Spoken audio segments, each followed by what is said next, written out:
Баршаңызға қайырлы күн, достар. Каналыма қош келдіңіздер. Бүгін осындай өте дәмді әрі ажурный болып шығатын кереметтей құймақтар пісіретін боламыз. Видеоны міндетті түрде соңына дейін көріңіздер. Жасалу жолы оп-оңай. Ең алдымен 2 жұмыртқа мен қантты салып араластырып аламыз.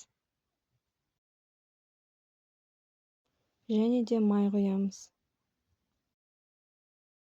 Барлығының грамдарын төменде жазып қалдырдым.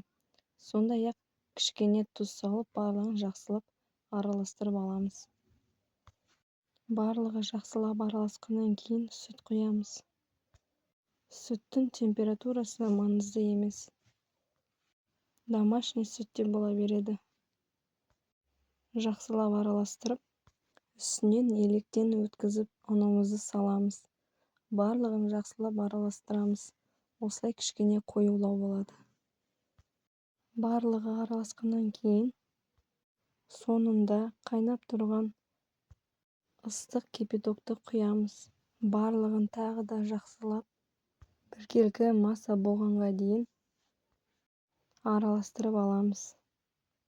Мінекей құймағымыздың сұйық қамыры осымен дайын. Енді табамызды жақсылап қыздырып, алғашқы құймақты құймастан бұрын міндетті түрде осылай сұйық май мен кішкене майлап жібереміз.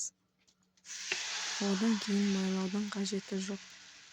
Құймақтарымызды құйып, екі беті қызарғанша пісіріп аламыз.